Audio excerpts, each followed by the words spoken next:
মেঘালয়া। 3:30টায় ঘুম থেকে উঠে আমরা ব্যাগ প্যাক করে চা খেয়ে বেরিয়ে পড়ছিলাম এয়ারপোর্টের উদ্দেশ্যে। রাস্তাটা দেখে বুঝতেই পারছো তখনও অন্ধকার ছিল। ভোরের দিকে রাস্তা ফাঁকা থাকার জন্য আমরা 30 মিনিটসের মধ্যেই পৌঁছে যাই। আমরা চলে এসেছি দমদম এয়ারপোর্টে। এখানে আকাশ লাগেজগুলোকে সব বের করলো অ্যান্ড বড় লাইন ছিল। সিকিউরিটি চেক করানোর পর আমরা সুন্দর একটা সানরাইজ দেখি। তারপর ওখান থেকে আমাদেরকে নিয়ে যাওয়া হলো আমাদের ফ্লাইটের উদ্দেশ্যে।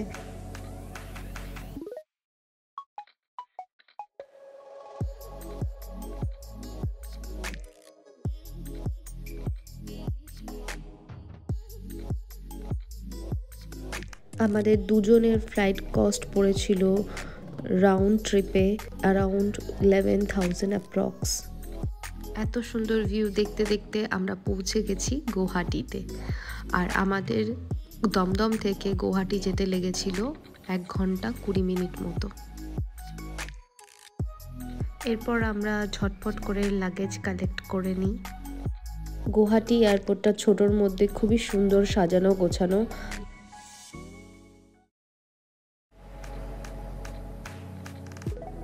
এখন আমাদের গুয়াহাটি এয়ারপোর্ট থেকে আমাদেরকে যেতে হবে পুলিশ বাজার শিলংয়ের। তো তার জন্য আমরা ট্যাক্সির খোঁজ করতে চলে গেছি ট্যাক্সি স্ট্যান্ডে।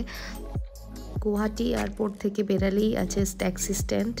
তোমাদের বার্গেনিংয়ের স্কিলের উপর অনেকটা ডিপেন্ড করে। আমাদের থেকে নিয়েছিল 3200, বাট তোমরা বার্গেনিং করলে সেটা কম বেশি হতে পারে। মাঝে একটা জায়গায় দাঁড়িয়ে আমরা ব্রেকফাস্টে সেরে নিই, সেটার ক্লিপস নেওয়া হয়নি তাই দিতে পারিনি। আমি দাঁড়িয়েছিলাম বিকজ আমার মোশন সিকনেস আছে, তো আমার একটু গা গোলাচ্ছিল।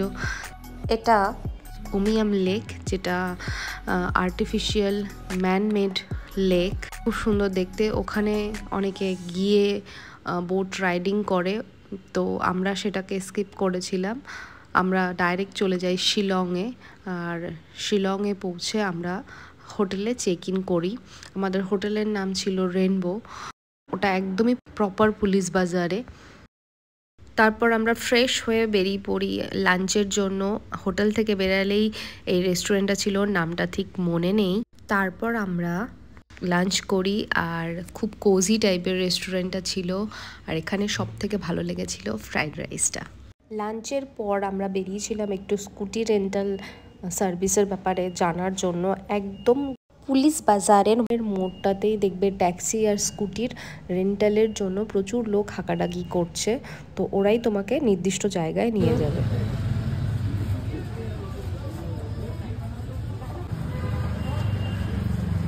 কত এগুলো? New market, Meghalaya new market.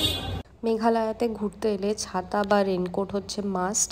তো পরের দিনের জন্য আমি রেনকোট কিনি আর টুকটাক কিছু জিনিস কিনেছিলাম।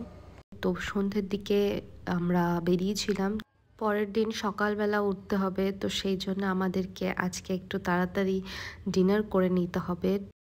ঝটপট করে ডিনার সেরে আমরা হোটেলে ঢুকে যাই। দেখা হচ্ছে পরের দিন। এই জায়গাটা একটা স্ক্র্যাচ আছে। এখানে দেখেছি।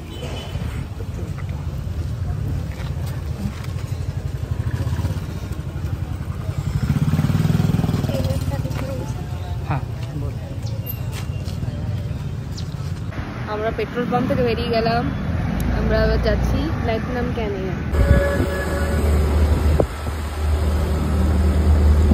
বাট এখানকার লোকজন হেল্পফুল। Of course.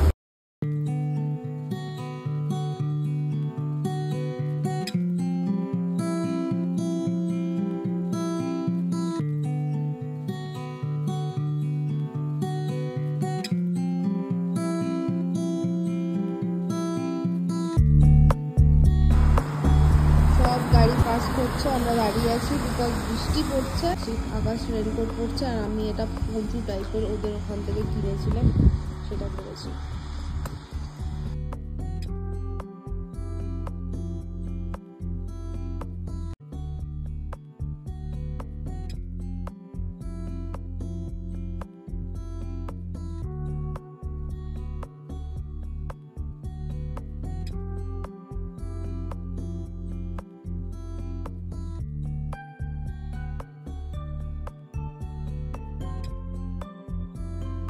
ভীষণ ঠান্ডা জায়গা, তো এখানে 1 কাপ চা তো মাস্ট। এখানে 1 কাপ চা খাবে, একটুখানি বসবে, বেশিক্ষণ বসতে পারবে না কারণ প্রচণ্ড ঠান্ডা।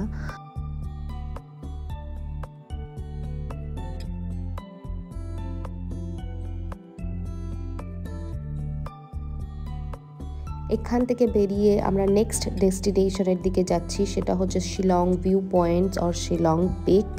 জায়গাটা পুরোপুরি আর্মিরাই দেখভাল করে, তো এখানে আসতে গেলে তোমাদেরকে আধার কার্ড ক্যারি করতে হবে, কারণ অথেন্টিকেশন তারা চেক করবে, তবেই তোমাকে এন্ট্রি নিতে দেবে। ওদের কিছু ডেজিগনেটেড ড্রাইভার আছে, তারাই তাদের ক্যাবে করে তোমাদেরকে এই জায়গায় পৌঁছে দেবে। বৃষ্টির জন্য খুব ঠান্ডা ছিল, আমি তো লিটারালি কাঁপছিলাম এখানে। This is how ma'am is looking. Oh, nice. আমাকে একটু দেখা,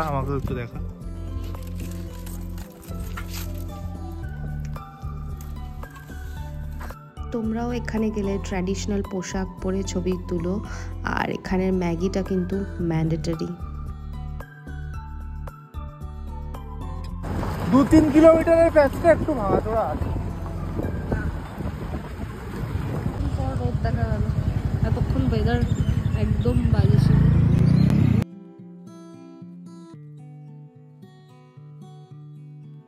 এলিফ্যান্টা ফলসের রোডটাতে ঢুকে গেছি, এখান থেকেই যেতে হবে।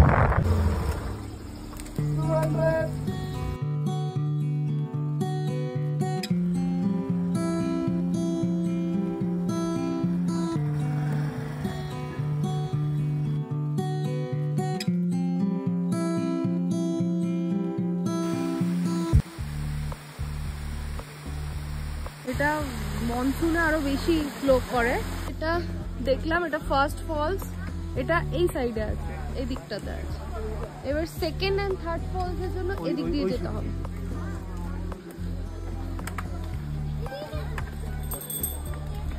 এই যে এলিফ্যান্টা ফলস, ট্র্যাডিশনাল ফটোগ্রাফ এখানেও নেওয়া যাবে। সেকেন্ড ফলস আর থার্ড ফলস দেখার জন্য সিঁড়ি দিয়ে খানিকটা নামতে হবে।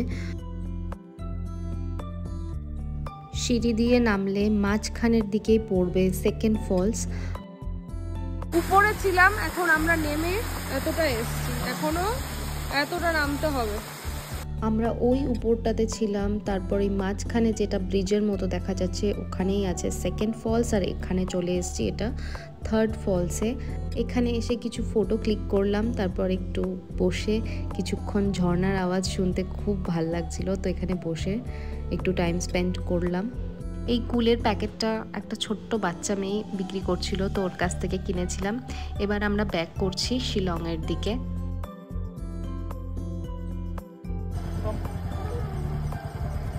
সকাল থেকে আমরা এইসব টুকটাক খেয়ে যাচ্ছি, বাট আমাদের প্রপার লাঞ্চ হয়নি, তো আমরা এখন যাব লাঞ্চ করতে। পাহাড়ি রাস্তায় যাতে অন্ধকার না হয়ে যায়, তো আমরা ডাইরেক্ট চলে গেছিলাম হচ্ছে শিলংয়েই, ওখানেই লাঞ্চ করেছি একটা রেস্টুরেন্টে। লাঞ্চ করে আমরা এতটাই টায়ার্ড ছিলাম যে আমরা হোটেলে গিয়ে রেস্ট করি, দেন তারপর রেডি হয়ে রাত্রিবেলায় বেরিয়েছিলাম স্ট্রিট ফুড খেতে। আজকের মতো ব্লগটাকে এখানেই শেষ করছি, দেখা হচ্ছে পরের ব্লগে, বাই।